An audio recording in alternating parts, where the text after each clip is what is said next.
Hey, this is Jim. Welcome to Silent Sales Machine Radio. Today's guest, who I'll bring on in just a couple minutes, has a full-time job in the medical field, as does his wife.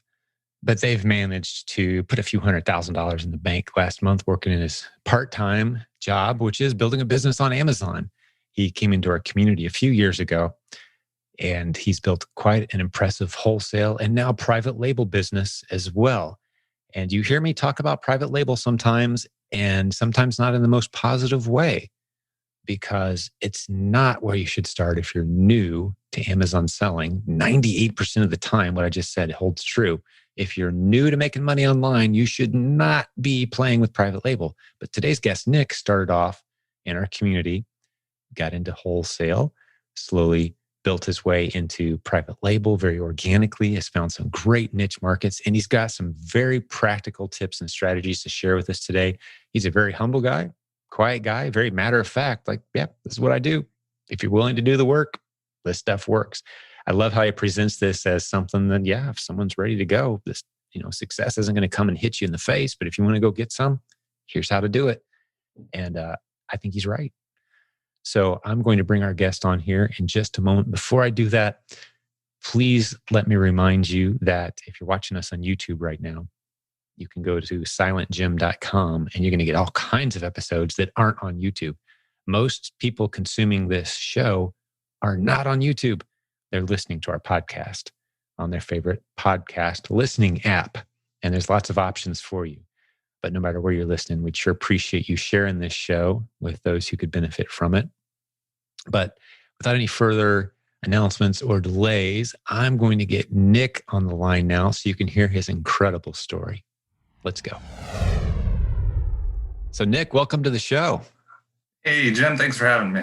Hey, it's a pleasure. Looking forward to this one, man. You've got quite a story. Let's dive into it, buddy. I want to hear from you. Yeah, I feel like I've finally made it now that I'm on the podcast. It doesn't seem real to hear people say that because to me, it's just, business owners hanging out chatting, buddy, but I appreciate the compliment. Yeah. So I feel like my story is kind of boring, really. I mean, I started looking for ways to make money on the internet, and I kind of came across your name on Reddit, and from there it led me to the community, and then I signed up for PAC. Got started with that pretty quick. Started with like retail arbitrage, stuff like that. Sure. When was this? Let's put a timeline. How many months ago? This was in 2018, I believe. Oh, you've been around a while. Yeah, so I've been around a little while. Because we just entered 2021 for the listener's sake. You never know when people are going to listen to this. So yeah, you've been in the community for a while now. Okay. Yeah. So March 2018, I had my first sale. I started doing retail arbitrage. That wasn't for me. Didn't really like being in the stores, and the math just didn't add up for the time that I was spending there versus what I could be making doing call at work, because I'm an ultrasound tech by trade. So call is always there. I can always pick up another job or something. But I did the retail arbitrage thing. That wasn't for me. I wanted more consistent line of products.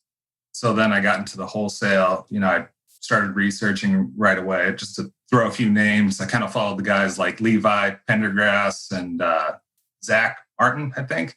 Yeah, great guys in the community. I think they've both been on the podcast at some point. Yeah. Yeah. Those guys were a big inspiration to me. I kind of followed their story on Facebook, and I was like, hey, if these guys can do it, I think I can do it too. So I got into wholesale pretty early after that. So March 2018. And then, that's just kind of where I've been mostly, about 99%, well, about 90 this past year. So 2018 did wholesale, 2019 did wholesale. I started the coaching program with you guys with Abe for private label in August 2019, I think. So that takes a little bit to get into, develop products and stuff like that with private label. Right. Yeah. So that's really kind of hitting off for me now, coming into 2021. I think some people will be surprised to know that we do private label coaching, because I talk it down so often. Yeah. For new sellers, So they think, oh, Jim's anti-private label. Oh, I'm not anti-private label. I'm pro-private label for people who have a little experience under their belt. But for the new seller, man, it's a minefield. And you can spend a lot of money before you make money if you're not doing it right. So yeah, we have some great private label coaches on our team, but we try to talk new sellers out of it. But you already had some significant wholesale success at the experience that you came into the program, it sounds like. So I had about 1.5 years of experience at that point. I already had some ideas of what I wanted to do because, wholesale, you're like, this sells and they've discontinued it. So I'm going to make my own, Exactly. You kind of organically, I'm starting to really like that word. You want to get into private label organically, meaning you're already selling some things that are working and you're noticing, wow, it's getting kind of hard to find this item. Well, I can find a manufacturer for that, put my own brand on it. Off you go. Rather than relying on some, $200 a month software tool to tell you what niche is hot, you see it on your own data and you dive into it, right? How did you go from wholesale to private label? I'd like to hear the story of that. Like, is there a connection there? Did you find a gap in there somehow? Well, I was listening to one of your podcasts at one point. It was, I think, the one with Dan Miller, where he's talking about education and how you should be, constantly learning. And I was like, man, I haven't really learned anything. I'm just kind of doing the same thing with the wholesale. So I was like, I need to, add something new to my arsenal, make me a little bit more diverse, and maybe take that next level, sales. And so that's when I signed up for the coaching. And, I really wanted to have my own set of products where I could reliably get them and not be competing with others. And, because there's still kind of a race to the bottom with some wholesalers. Right. They'll sell at bare minimum MAP pricing when they don't have to. Right. So I got into that, just some of the common issues you run into. So I wanted to avoid that. And I signed up for the coaching, and it's been pretty awesome, actually. That's great. Abe is a magician. Yeah. We've got such a great team that can help tackle pay-per-click issues and marketing and branding and manufacturing contacts and all the things that they don't tell you on the shiny sales pages when someone gets into private label. It really does take relationships. I think is what you've probably discovered. Does that resonate with you? It takes relationships to do private label the right way? I feel like it. It's definitely more involved than someone may think. It's not just you can't just find some products you can. I shouldn't say you can't, but most products you have to develop kind of the niche and the keywords and stuff like that. And you have to have solid listings now. You can't just throw up, right, bulletin point and, hope it takes off. So Right. There's a real skill set involved. Yeah. Well, so what niche is your private label product in? I'm curious. I stayed right in the home and kitchen. I don't know anything about home kitchen or decor or anything like that, but that's kind of where I found my home. So it's not products that really excite me or anything. You know? So you didn't wake up one day after listening to some of those YouTube gurus who say, find something you're passionate about and find a way to build a business. Or you didn't wake up and think, I'm passionate about kitchen accessories. Yeah, no, it wasn't anything like that. Otherwise, I'd be training did you people first get into or that? something. With wholesale, I'm assuming that's where your wholesale kind of sweet spot is as well, right? Yeah, so actually that was, I think when you go through the Pack Wholesale videos, that's where they take you first. Because it's low-hanging fruit for anyone. Yeah. There's not much gating going on in that category. No. Yeah, you don't run into a whole lot of issues in that category. So it's a huge category too. Yeah. I mean, and I would encourage someone where you're at, Nick, too. I know you said, I don't want to go to retail stores, and I get that. I don't like it either. Except when I can go in and walk out with $1,000. That's kind of fun in my pocket, Yeah. That's, and it's not a one-time 1,000. It's a new $200 a month income stream for an hour's worth of work. I find that very rewarding. I just taught a new shopper yesterday how to do what we do. So we're scaling it up. But that's kind of the missing piece of maybe the trifecta is you could find replens. In 2018, when you entered our community, it was about scanning barcodes. Mm-hmm. It's not about that anymore, dude. It's about something. I think you would truly enjoy going through that you'd have some, Yes. as you have some more time and think, I want to expand again. The old Dan Miller, like, are you investing in your education? Are you constantly learning, constantly growing? That may feel like a step back, but it's not. Trust me, it's a step into something even more secure from my vantage point. Because with a private label product, you could wake up tomorrow and a competitor in China is trying to pound you into submission with making it for 10 cents. Yeah. Like Amazon, right? Like, Yep. there's some security in having your own private label, but in another way, it's like the margin monsters are coming if you're making something successful. Right. With replens, there's no margin monsters because now you're an inch deep, mile wide, and it's all making you 40 to 200% ROI. Selling 3 of this a month, 4 of that.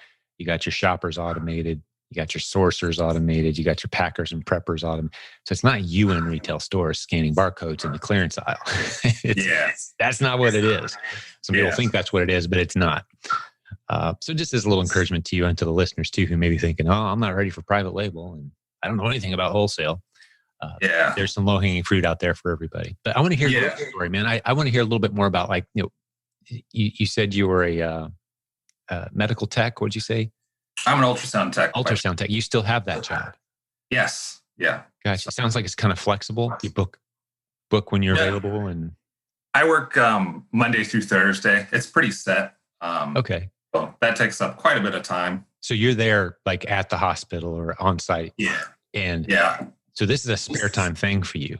Do you mind sharing numbers with us? As far as like how your business is going? Oh yeah. This past year I cleared, I think it was like 650,000 total sales. Total sales? What ROI or what profit margin, however you want to calculate? Right around 15 to 20% net, like after everything's paid. So, man, that's a nice side gig. Is it beating your tech salary yet? This year it has. Yeah. Nice. Yeah. So any plans to dive with both feet into this world, or there's a nice stability to having your foot in both arenas. I'm not trying to talk you into anything. I'm just curious what the plan looks like for the future. Yeah, I don't know. I've thought about that, and I like my job. I don't want to say that I don't or anything like that, and I'm kind of needed. I'm not going to talk myself up too much, but I'm an all-star in ultrasound. That was what kind of got me into this, is because I got all the credentials I could, so, and then I maxed out and I was like, there's nowhere else to go. So I need somewhere else that I can scale. Man, but I love that.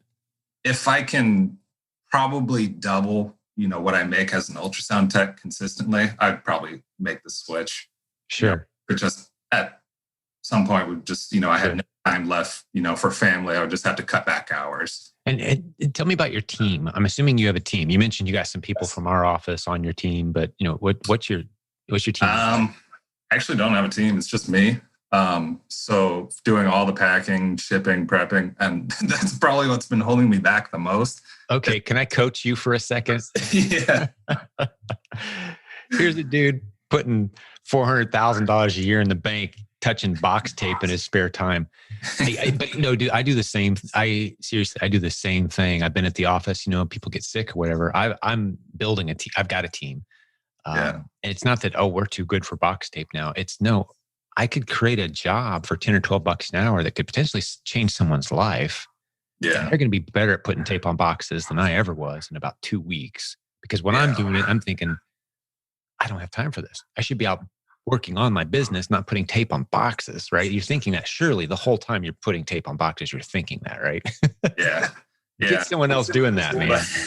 Yeah. Well, that's definitely the route I'm going. And then, we have, like we were talking earlier, I have moved to where I'm going to start outsourcing some of the warehouse, and, my private label brand will go to one of your guys, Nathan. Our coaching director. Yeah. We all wear about 30 hats around here. It's a blast, man. It's a great thing to get into if you're an easily distracted. I like having multiple projects, kind of, for the people who are like, no, I want to know exactly what I'm going to do all day, every day. And I want it to be in a pattern, and I want it to be repetitive, and I want to know exactly how I can predict. Like, it doesn't feel like that. Internet business there's always a little curveball, always something changing, always some exciting opportunities, and you're always going to be learning new skills. That's for sure. You've experienced that. Yeah. I love that you're using our team. So Yeah, they're great. what lessons can we pull from your strategy for the listeners? I mean, you've been doing this a while and you may think your story is kind of like, it's every day.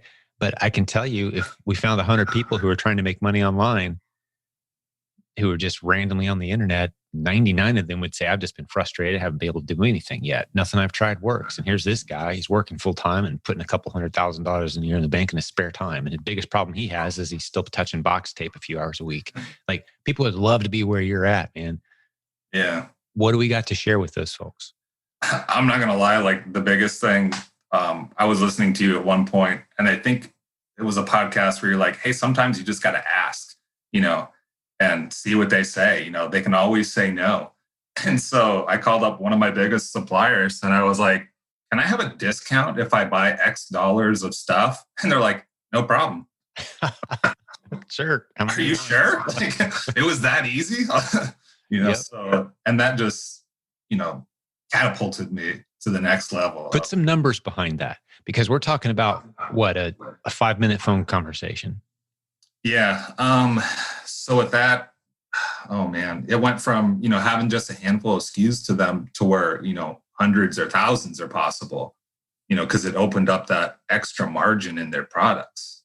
So, instead of making 10% ROI, I was looking at the other guys and I'm like, how are they doing it? And well, they were getting that discount that I wasn't getting. So, that's why my sales jumped from like 250,000 to 600 plus this past year. They opened up their catalog to you and said, hey, if you're going to be a bulk customer, here's our discount. Here's our discount sheet. Yeah, happy to give it to you. Yeah. Because you asked. Had you not asked, they never would have offered. Yeah, exactly. So, I mean, if you haven't asked, you got to talk to them. And now, I talked to one of my reps and, we just chat back and forth here and then, nothing like, everyday thing or whatever, but just, when I go to place an order, we just talk about what's going on in the world and stuff like that. So it goes back to your relationships of. It's 100%. This is a relationship business at all levels. The managers of some of the stores that we frequent, excuse me, we build a relationship with them and they know who we are and they see us coming. And when we're checking out, they send a couple people to help, and they know we're coming. They save the boxes for us in the back. We're the only customer that gets that treatment, but the boxes are saved in the back for us, kind of thing, because of the relationships. The UPS guy, we're one of his favorite stops because we're going to have some cookies or something. You want to be that person in business, because those kinds of things, you can measure the success of your business from a financial standpoint when compared to the quality of the relationships that you're building, because it comes back in little ways. If you'd been a jerk the first few times you'd placed orders with that company, the guy was a day late. You guys are terrible. I want half my money back. If you'd been that guy going in asking for a discount, you wouldn't have got it. Yeah. Guy that's kind. Hey, how's life, man? Or one of my favorite questions in business, if you've got someone else who's running a business, and you may have heard me say this before, Nick, as a guy who listens to the podcast, but you always want to be asking fellow business owners, what are you working on? How can I help? Business owners always enjoy that question. They always enjoy sharing. Oh, here's what I'm working on. Here's where I'm stubbing my toe. And the other thing I was going to say was, every challenge you have, the answer is a person that you just haven't met yet. Right. So as you add these people in, and you and I were talking offline, the warehousing solution that we're able to bring to you, you don't have to go buy a warehouse. We got extra warehouse shelf space with guys you trust. Yeah. Pay us a little bit. Let's make some money together. Right. Yeah. I love it. What are the lessons? I love that. That's a great one, by the way. I called it a magic superpower in one podcast episode. Pick up the phone. Yeah. Yeah. And I'm the guy that doesn't want to pick up the phone too. Most people don't. It's like, I want to just write an email, send a text or whatever. I'm an introvert. So right. We all are. The vast majority of us are. You should see us at our events and conferences. Have you been to a conference yet of our community? No, not yet. Day one, it's a bunch of people who are like, I'm the only one that doesn't belong here. Everyone here is just looking around thinking that. And by the end, it's hugs and handshakes and tears and like, could we do this 3 more days? It's kind of like that summer camp, introverts. We're all type A personality introverts. A lot of us are anyway. But I call it a magic superpower, picking up the phone and advancing a relationship and putting, in your case, give me a number. Had you not made that phone call, how much money how much less money would you have right now? How much has that made you? What was the opportunity cost of having not done that? Oh man, I I probably would only hit maybe 350 in sales this past year instead of 600. It had to have doubled my sales this past year. That's incredible. That's a great lesson. How to double your sales in 5 minutes. That's exactly. Yeah, I mean, and now pick up the phone and use it for something besides Angry Birds. Yeah, and now even better, they're letting me special order quantities because there are quantities that run out. And now they're like, hey, you buy too much from us. And I was like, oh boy, they're going to cut me off. This is it. This is what I've been, dreading. But now they're like, hey, yeah, we can special order that for you and we'll give you a bigger discount. And, you can tell us how much you want. That way you won't run out. I was like, that's phenomenal. You know what? The next level of a partnership like that, they may or may not be willing to do this for you. But the next level is, hey, instead of shipping it to me, could you guys slap the labels that I send on it to you? Yeah. I'll pay you a little bit more, actually. Yeah. They've got the staff slinging tape guns all day and printing labels all day. Why not? Right. Yeah. I mean, it's next level stuff. You may or may not get the answer you want, but what's the worst answer they could give you? Yeah. And there are companies who have reached out and actually just offered that to me, where they sell on Amazon and they're like, hey, we'll label those for you if you want. And I'm like, oh, I'm never giving up my power of labeling, but yeah, I love my tape gun. Yeah. Let's see your magic tape gun that it's like Thor's hammer, right? You won't, every time you try to throw it, it comes back. Yeah. My wife cringes every time she hears the tape rolling, but she should. Hey, our wives speak wisdom into our lives. Get rid of that tape gun. That's my challenge for you in 2021. Yeah. I'm moving in that direction, I hope. Beautiful, man. I love it. It's so funny to me how sometimes the most obvious next step to all the rest of us is a kind of a hard thing for the person who's in the middle of it. But I would say, just to put some numbers on it, Nick, and maybe we can jump forward in time a year from now and do it. We can come back and do this again. But I would say, if you let go of the tape gun, you're going to double your business. If you don't, you might not. That would be my challenge. Simply because you're working on your business, and you're working in your business instead of on your business, right? Yeah. At those moments. There's no doubt. And, even with the warehousing, with the space and stuff, it's like you run out of space. You have to. Like, I got 19 pallets this past week, and I only have a 2-car garage. So my wife is looking at me like, where is that all going to fit? And, I'm really good at Tetris because I made it fit. When do I get my house back? Oh, I love it. Yeah. You pick up those Tetris skills early in this business, don't you? Yeah. So, but yeah, I'm going to move away from that. And the private label, you can have them put labels on before they ship it to you. So a lot of companies will. Yeah. My goal for 2021 is to, try to get rid of a lot of that work. So I can, that's awesome. Because I have so many ideas and stuff in private label. And, maybe someone will do this before I do, where, you can move away from that, or you can avoid the trap that I fall into because, like you said, you just get stuck doing it. Yeah. But, you have so many ideas and you can't take advantage of it, or something else suffers. I can't, tweak my ads because I'm putting tape on boxes and receiving packages and stuff like that. And it all adds up. You can't research at that point if you're putting it on. So that has definitely, been a challenge for me to let that go. You've heard me say before, and I'm not just pounding on you today. You're my punching bag, it feels like right now, but this is for everybody. This is for me. This is for me. The journey of building a business is always identifying those things that could be getting done by someone else. And the way I say that is only do the things that only you can do. And in that phrase, if you get any of the words wrong, you completely change the meaning. I've heard people try to say that quote and they mess it up in little ways that changes the meaning completely. So it's very important you get all the words in the right order. Only do the things that only you can do.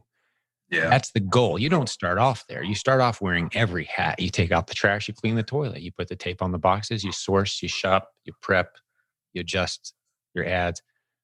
But are you the only one that could be doing it? Once you start making money, your first hire is someone else who's helping you make money. Your first hire isn't necessarily putting tape on boxes. Your first hire, Nick, should be someone who's putting more money in the bank because you're showing them how you do what you do.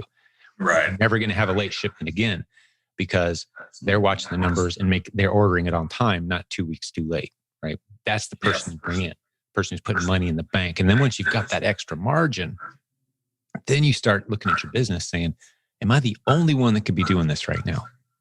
The answer is no. Who should be doing this right now? Who do I go grab that can do this? And after doing that over a long period of time, what you end up with is you're a business owner. You own an asset. Yeah. There's very little that couldn't actually be done by someone else. Yeah, pretty much. I mean, there's only that skill set of probably private label, but even then you can outsource and you can teach people how to, look through your catalog and say which products are doing well, which ones can we find that we can private. Absolutely. You meet with them once a week. What ideas do you guys have? Let's put it through our proven funnel of, ideas that work and don't work. Let's test 5 to 10 units, right? I share the profit with those people. And I trained a shopper last night. Am I the only one that could train a shopper in my organization? No, I'm not. I did it. It could be argued, hey, Jim, why are you doing stuff other people could be doing?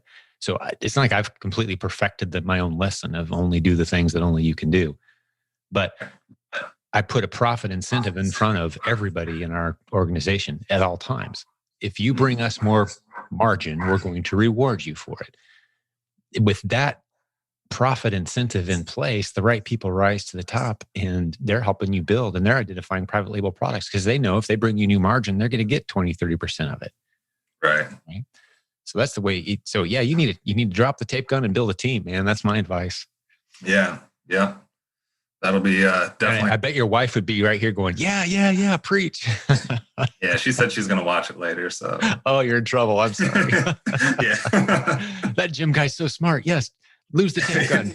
Yeah, exactly. Now she's going to be telling me every time in the garage packing, she's going to be like, he told you to stop doing this. It's funny. I've used that as an example. I mean, there's 100 examples I could be using for, this, basically the $10, $12 hour work that we fall into. It will do it when we have to. It's not that we're too good. We'll pitch in if we got to get the stuff out the door. I've done that many times, but you're not building a business if you're doing $10, $12 an hour labor in support of your business. You're not building an asset. It's a profitable hobby. You're getting paid hourly to do, some work that's got to be done. You're not building a business though, until you lose those things. But this past holiday, I was slinging boxes and I've been the main shopper for our business for the past several weeks because of sicknesses and, people are nervous to go to the stores and things like that, so I've just, finally getting that part of my business ramped up and getting it off my desk. So you're the default at the end of the day, but you don't want to stay there. You want to get built. No, yeah, I know.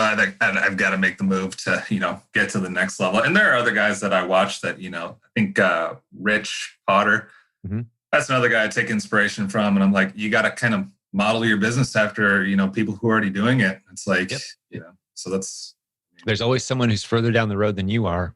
Yeah. And you got to set your pride aside and say, hey, teach me. And I get to do that all the time. I make sure everyone's very clear on the fact that I'm far from the smartest guy in the room 98% of the time in this community. There's a rare occasion where I'm with a bunch of newbies who really clueless newbies have been misinformed. Yeah. I'm the smartest guy in the room on business in those occasions. But for the vast majority of the time, people on our team, I'm learning constantly. And you've got to set aside your pride to ask those questions, though. Because when you become a leader, one of the temptations is, well, I can't be the guy asking questions. I got to be the guy delivering the knowledge. I just come right in and say, I'm not the guy that's going to deliver knowledge. In this room, there's people vastly more experienced in different areas of this business than I am. I've been doing it longer, so I've got some instincts maybe everyone else doesn't have, but being able to call up a Rich or call our coaching director, Nathan, hey, I've got this challenge. What can I do? So you got to have that humility to do it. Well, let's get another lesson or two, man. I love your first one. Pick up the phone. Anything else come to mind that you could maybe get some people who are in that group of 90% that want to make money online and haven't yet? Like, what would you tell them? How would you encourage them? one of the bigger lessons too is, like I mentioned earlier, it's like, don't be afraid to invest in yourself and learning new skills. And if it takes paying someone to do that, I mean, that's what you have to do. It's kind of like going to school, but cooler. I mean, because, this stuff is scalable. And it's like, it may take you a year to figure out, I may still never have figured out private label without, my coach showing me the way. And he's done it hundreds of times already. So it only makes sense to pay him. And then, because you don't have those products that don't work out, or you hope to not have them as frequently, because you have that knowledge and they can, pass those lessons along to you. So that's definitely a big one. It's like, and I'm constantly now looking for like new things to add to, my arsenal. Yeah. Beautiful.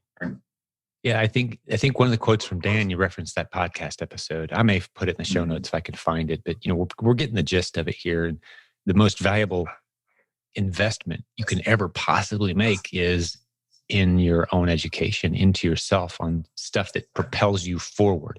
And when I say invest in education, I'm not necessarily talking about getting some liberal arts degree.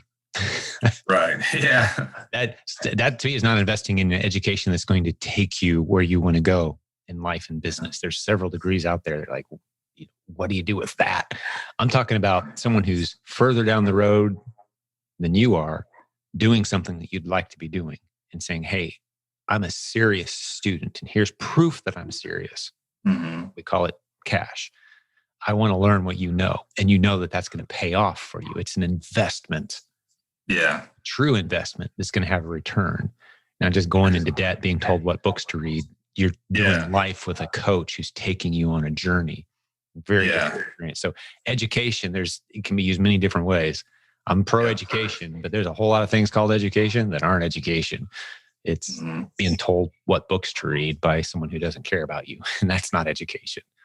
Yeah, exactly. It goes back to, because I'm an ultrasound tech, like I mentioned, and you learn from someone who knows how to do ultrasound. I mean, they hand you the probe and say, this is how you do it. And, they watch you and guide you. So, I mean, it's the same thing. Don't be afraid to, find someone and, you're probably going to have to pay them because, our time isn't free. We can't, help everyone. So, I mean, you have to invest a couple bucks, to get I'm in the education industry, that's what we do. And there's a very easy way to tell right out of the gate who your serious students are and who the ones who are probably going to be doing something different 6 months from now. It's easy to tell. Yeah. The ones that open their wallet are among the serious, and the ones who won't aren't. That's how we assign value to anything is, that's what value is in our culture. That's how we measure the value of something, the money. If you want to know who sees the most value in something, put it up for auction to find out real fast. Right? So if you're not willing to pay, that tells me you're not serious. One of the things that I like to do, Nick, for example, when I get this call or text or email several times per month now that we're succeeding and we've kind of a reputation of teaching people how to do internet business. They'll say, and you've probably had this happen to you, Nick, but hey, could I pick your brain? I just want to get together and pick your brain. I'm thinking about doing some internet stuff. I want to sit down and ask you a bunch of questions. Yeah. The best answers I've ever had is, here's a book. It's great if it's your own book. It could be someone else's book. Read this book. And when you're done, read this next book. Mm-hmm. A month from now, 3 months from now, get back to me with a list of the 10 things you learned and a handful of questions that you want to ask me. And you know how many people have taken me up on that after doing that for 15, 18 years? Probably not many. Yeah. It's the people who come and say, I've read those great books already. Yeah, I've never met you before, but I read the books you told me about. I've listened to your podcast. I'm ready to jump into coaching right now. It's like, all right, let's go. You're a serious student. You've paid attention to the details. You've done your homework. You've been around a while. You're ready to go. Let's go. You're not coming to me saying, hey, can I go for free, pick your brain for 2.5 hours and then follow up with a bunch of other meetings that lead to nothing with random questions that tell me you haven't paid attention to anything I've been trying to say for 20 years. No, I don't have time for that. Sorry. Yeah. Yeah. And you had that experience? People wanting to pick your brain? Oh yeah, I've got people who, will, I mean, and just people that know that I sell on Amazon. They're like, hey, maybe I'll try that Amazon thing. And I'm like, yeah, you're never going to make it with that attitude. That was Exactly. like, You could tell by the way they ask the question. yeah. You're And not I serious. I have family. I'm like, I will show you guys how to do this. I was like, I know how to do, the replens, because I've seen those types of trainings. I was like, I can teach you to find wholesale suppliers. Like, I will help you for free. You don't have to pay me anything. You're my brother or whatever. And it's like, nah, people don't value free stuff. So They don't. yeah. If they valued it, the money would be there because that's the proof that they value it. Right. Yeah. So I have nothing against sharing. I mean, I'll talk to people in the store or at a conference. They don't know that this is what I said. What do you do? Like, oh, I sell on Amazon. Like, oh, I've always wondered about that. I have a few questions. Okay, yeah, I'll take a few minutes and share. It's not like I'm too good to share. No, I know I'm throwing seeds on the cement. It's like it doesn't. It's like it's just one of another 50 things they're thinking about doing with their life. I'm not going to dive 3 hours deep into this conversation. I need to know that you're serious. And if I know you're serious, well, you're going to put some money into it and off we go. Yeah. Right. That's your ticket in. Yeah. And I've seen experts come and go who say, I just teach this for free. It's my passion. I love teaching it for free. Well, about 6 months in, they're burnt out and frustrated because for sure. They've got an audience of people that if you ask for 50 cents, they freak out and run the other direction screaming. Mm-hmm. But they expect to get all the services and all the knowledge. Like, you can't do that. It's equivalent of walking down the street, tossing $100 bills to everybody. You're helping people, aren't you? Yeah, that's awesome. Yeah. But you're also broke and you have no plan for your life about 3 days in after doing that. Yeah. Yeah. So, I mean, another thing is, people always say it, but it's like, take action. I joined up with, I read another book and they were saying, well, you got to build an audience. And you have talked about building an audience too. Sure. And I'm like, oh, I don't want to do that. That scares me. And it's like things like that I don't want to do that, like, well, like I've never packed a pallet before. And I'm like, oh my gosh, that scares me. I'm going to have to wrap it up. So everything goes through UPS. And that's another challenge I have for myself is to like pack a pallet or have someone else do it for me or whatever. But so I started building an audience and you just have to go for it.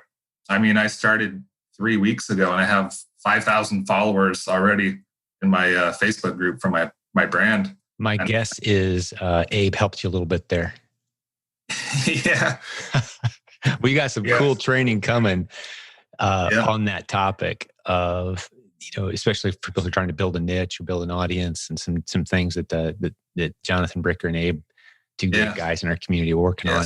They're proving it out over and over and over again. And we're about to roll it out as a program that folks can participate in. I love that you brought that up. I didn't realize you were working with them on that. So I got it. Talk me through that a little bit, without giving away your niche, but what are you guys doing just from a 10,000 foot view? We don't have to get into the weeds.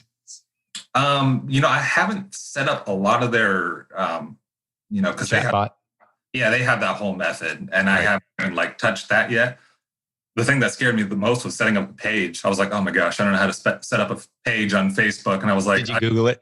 I just won't do it. And then I Googled it and they're like, you can set it up through your own account. It's like 3 buttons and you're done. So I did that. Right. And then, the next thing was just run a couple ads.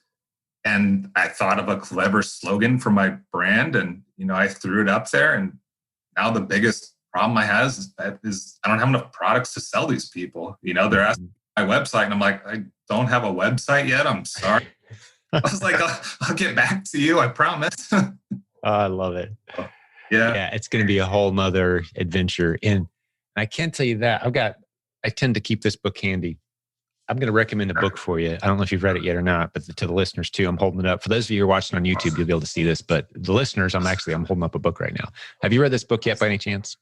I think I have listened to nearly most of it. I don't read books on Audible, but same thing. It's Business Secrets from the Bible with my buddy Daniel Lappin. One of the lessons that he pounds into your head is to succeed in business is to succeed in leadership. The rules are the same. I've kind of developed this. When I talk about it, I say, the rules for success in relationships, in business, in health, in money, all the same. Spiritual, health, all the rules are exactly the same in each arena. It's, you got to be other oriented, and you got to be afraid to step out ahead of where other people are. And you're going to have a lot of people saying, hey, how'd you do that? And you got to be willing to bring them along, the ones who are worthy of your time and attention. A lot of people won't be. It's not that some people are terrible people. It's like, it's not the right place, right time. I'm not the right teacher, right? For everyone, but for those right people. So you got to be willing to lead, is the point I'm making. If you're going to succeed, it's a leadership journey in all areas. And he talks about how to become that leader. And, one of those things is you're going to have an audience. You're going to have people, whether you know it or not. I'm not talking about social media likes and followers necessarily, although that's a beautiful tool that's available to us now. So why not take advantage of it? But the people who are looking at your life saying, I'm here and I don't like where here is. He's there. I'd rather be there. Can you help me? You need to have an answer for those people. Maybe it's just recommending good books that other people have written, but you need to have an answer for those people, because that's where we start to truly have an impact. And others will be saying one day, that Nick guy is the one that got me on the road. And there's nothing more rewarding than that, right? Yeah. Hopefully some people will be inspired and stuff. Because I know I was, without listening to the podcasts and stuff, I probably, I can contribute a lot to that too. Just, having people who have done it, further down the road, you can look at them and say, I can be like that. So. And I'll tell you from this podcast, you'll experience this now, Nick. Being on this podcast, it's not going to be a wave of people that send you Christmas cards now or anything like that. But you'll go to events, or you'll be somewhere, someone will see you or recognize you or say something like, man, that episode that you did with Jim back in January of 2021 on his podcast, I don't remember what it was called, but I started kind of following you on Facebook a little bit, and man, you inspire me. Like, how do you do that? That's just so awesome. And you've got a decision to make. Am I just going to make life about me and my family and us getting what we want? Or am I going to help lead other people into a better life? I want to have an answer for that. And that's the leadership journey. And that's what happened to me very organically. I started succeeding on eBay 20 plus years ago, selling stuff on the weekends. That extra $500 a week had my friends and their friends going, wow, that's kind of cool. You play on the internet for a couple hours a week and you're making an extra $500. How can I do that? Yeah. And instead of answering people over and over and over again on the phone and an email, I'm like, I'm just going to write it all down. Mm-hmm. First version of Silent Sales Machine, a weekend project 20 plus years ago, right? And here we are. And the reason I keep doing this is because that's the most rewarding part of what I do, is seeing other people's, their families able to be together and they're able to pay their mortgage and have free time and take trips and be financially independent because of advice that I compiled together. That's pretty rewarding stuff. So I'd encourage you, Nick, and the other listeners too, along those lines. But you're going to have people coming up to you and saying those kind of things, and it's kind of addictive. Like, hey, I actually helped somebody. You're an ultrasound tech. That's helping people with their health for a living, and help with their financial and emotional and even spiritual health as they get their finances under control, right? Yeah. So what are the tips, man? I think you're kind of downplaying the value of the experience that you have. We're both considered very successful financially at the level that we're at. There's a lot of people out there who are struggling with a fraction of the resources that we have. How can they get from where they are to where we are? That's the question they're asking. And you've got a lot of valuable advice and information so far. What else is popping in your head? Well, if you're hesitant about getting started, you shouldn't be. First of all, Jim here offers a money-back guarantee on his PAC course, or at least he did at the time when I signed up. You still do, right? Yep. Yeah. So, we say 30 days, but we refuse to leave anybody unhappy. So it doesn't matter how long you hold on to our stuff. We're going to get you happy. There's that. And then you can always find capital somewhere. You don't need, tens of thousands of dollars to get started. I started with, I do well in my own career, and my wife is a pharmacist, so you can, use that against me, I guess. But she was in school at the time. I had a bunch of student debt. So I started with $5,000, and I haven't put much else into it since then. It's just all, reinvested. And I just anything out of it. And you can get, many times that on a zero interest credit card or whatever. And I know some people don't want to use debt, and you have to be very careful with it, but there are ways to get capital. So you shouldn't, let that stop you. And there are people who, once you start selling, they may want to invest in you and say, hey, let's can I have some of the profit and I'll give you the capital for it? And, there's also that. There's a name for that process. It's called capitalism. Exactly. That's what built this country. Yeah.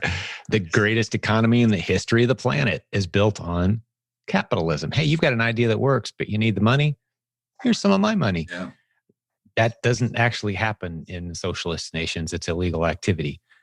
Capitalism is when we invest in other people and we take that risk together. It's a biblical concept. To reference my buddy Daniel Lappin's book again, The Difference Between Gambling and Investing. Have you ever heard that before, Nick? It's been a while since I shared this. Do you know what the difference between a gamble and an investment is? Have you ever heard that before? I don't think so. If I'm gambling, I go to a casino, I'm bringing my money in, I'm betting it all on red. Like, Fred Smith did that to save FedEx at one point, right? Like he couldn't meet payroll, so he took all the money. He was either going to go under that day or he was going to, save his company and continue forward.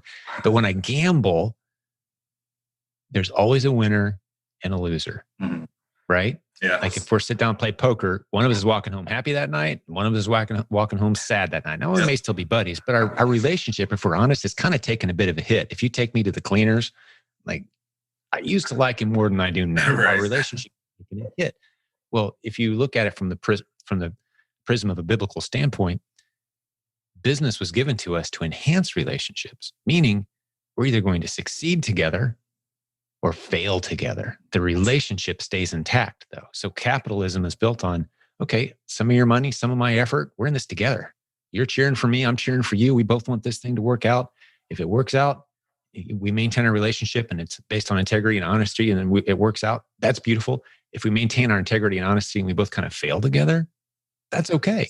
We did it together, as opposed to one of us is going to win big and one of us is going to lose big. Right. The difference between gambling and investing, right? Yeah. And that's why one of them is a biblically endorsed activity and the other is considered something you should never do. Right. I love that one. I love that. So yeah, but you can make a great point. If you're lacking capital, there's plenty of people. If you prove you've got a process and a system, the money will find you. Yeah. And when you're starting out too, I mean, inch deep, mile wide, I had up to 1,000 SKUs at one point. And then you just start to wind it down. What's winning, what's losing, what's staying in the warehouse too long. And you get rid of those. And I mean, I've made the mistake of looking at the charts and saying, this is going to sell. I know it's going to sell. Mm-hmm. And you dump $1,000 into this one product and it does not sell at all. Right. Someone's got the buy box and you can't get it for whatever reason. And by the time you do, it's tanked in price. So I love that you went there, Yeah. Because at that point you're thinking, man, I wish I'd have tested this for $20-$50 instead of $1,000. Yeah. And the next time that's what you do. Yeah. Right. Exactly. But what do you do with that product? $1,000 of the product you just couldn't sell. Let's talk, what's the dirty little underbelly of this whole operation? What do you do with that stuff? Yeah. I mean, don't think that I win all the time because I have taken my losses, like I said. So, of course. I mean, you just, you sell and you get back what you can get. I mean, it's better than, disposing it and losing all your capital. But, if I lose a couple bucks on it versus all my investment, I take that lesson and I say, I can do that again. Or I've bought hazmat stuff and I can't sell hazmat. So I didn't know you can't sell like markers, without being approved and stuff like that. So right. You're not hazmat approved yet? That'd be a good one to get. Yeah. For whatever reason, they haven't approved me yet. But. Yeah. You stay after that one. And for the listeners too, stay after that one. That is a gold mine. Yes. You got to be a little more careful. You got to make sure nothing's getting spilled. And, Amazon gets unhappy when, bleach explodes on the floor of one of their warehouses, but you've got to pursue that one because there's gold everywhere in that niche. Wow. Yeah. I'll have to look back into that then. Sure. But, it kind of comes in waves where they're real friendly and they'll approve people. There's a little test you got to take, but it's worth pursuing for sure. Yeah. So, I mean, there's that. And, you said it before, there's always solutions to everything. Everyone's going to run into problems on Amazon. I thought doing wholesale, you're never going to run into any of those trademark infringements or anything like that. And guess what? You do. You do. So, I mean, someone may buy the trademark and you don't know about it. And Amazon's saying, hey, you're selling counterfeit goods. And I'm like, wait a second. I have a letter from the wholesaler that says I can't. And Like, well, they don't own that trademark. So, I mean, Right. you run into things like that. So don't be discouraged. I mean, I've run into my fair share of problems. There's always a way around it. Yeah. So, What we say around here, we challenge each other frequently. Nathan and I have been doing this for a while now with our coaching program and the different things we run into with students who call us, and maybe a good chance to plug the coaching, jimcockrumcoaching.com. But we have students we've had for 15 years, and their coaching contract ended, over a decade ago. We went through the sessions that they paid for, and they're doing their business, but they'll call us up and they've hit a snag. And it's kind of like being a Marine. Once you're a coaching student, you're always a coaching student, right? So call us up. We're here for you. But they'll have a challenge. And one of the things that we say around here, Nick, is there's always multiple solutions to any challenge you're encountering. And if you can't come up with those multiple solutions, because you haven't talked to the right people yet. Yeah. You haven't gotten the right people involved in helping you think it through. There's multiple solutions to go forward in every situation, because we've seen literally every way you can crash, burn, bump your head, stub your toe in this business. And we've seen it before. Better yet, we've helped 20 people get through that exact scenario at this point with thousands of students. Yeah.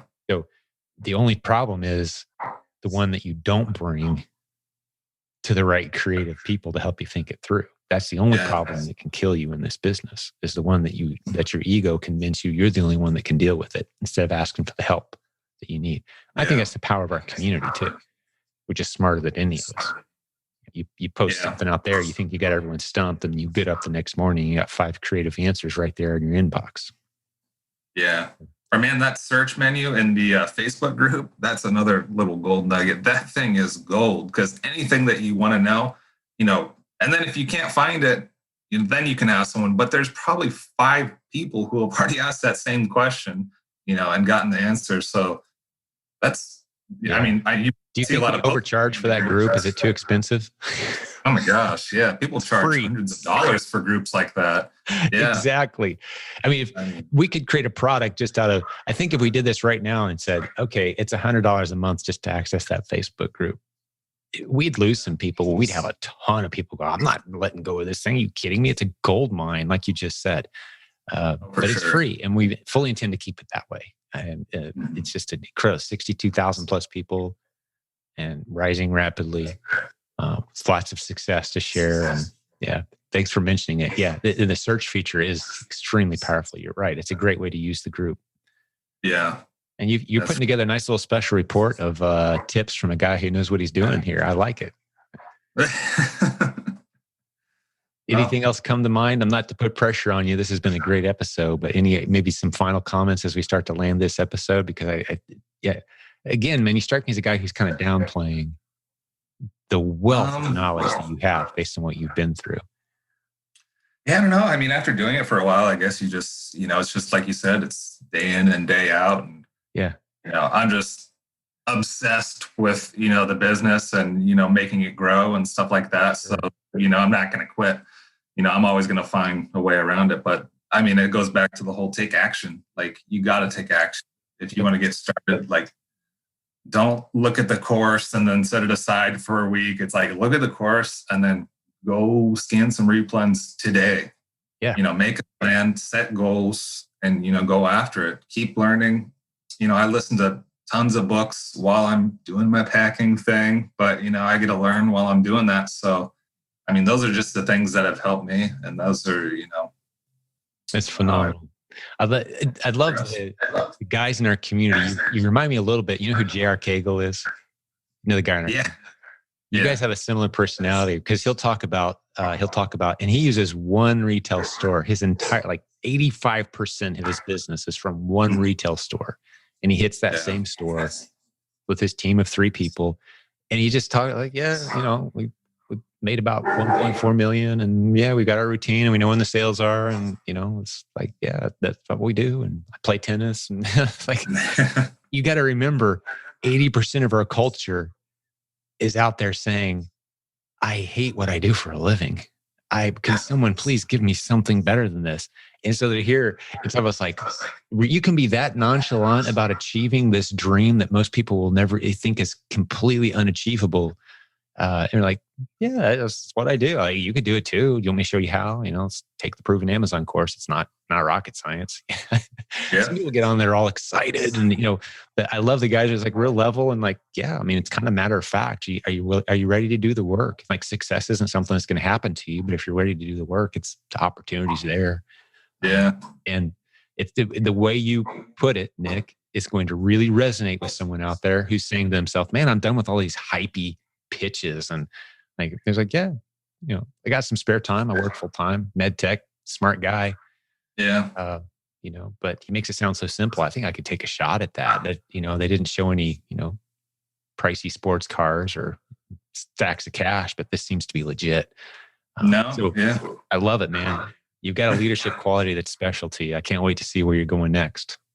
Yeah, thank you. Yeah, I'm super excited to see what we can pull off in 2021. I guess for sure. And what's your wife's name? I didn't catch that at any point. Taylor. Yeah, she's Taylor. All right, Taylor, hide the tape guns, man. See how he copes.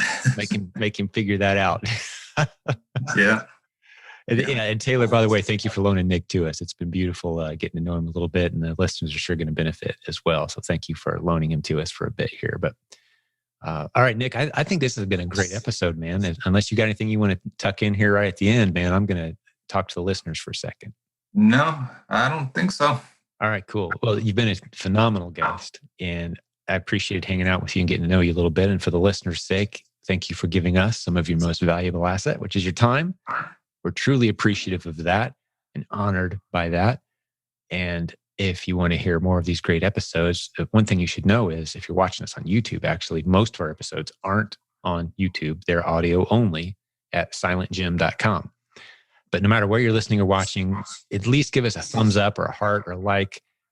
Share the link, silentjim.com, with someone that you think could benefit from this episode. We'd sure appreciate that, because we have a $0 marketing budget for this show. And the only way word spreads is if you tell some people about it. And we're not charging any money. So that's kind of how you can pay us back today. Share this link with a few people if you don't mind. We'd sure appreciate that. But God bless all the business building warriors out there. To Nick and his wife, Taylor, who's going to hide the tape guns, thank you so much for joining us today on this episode. And we'll have another great one for you again real soon.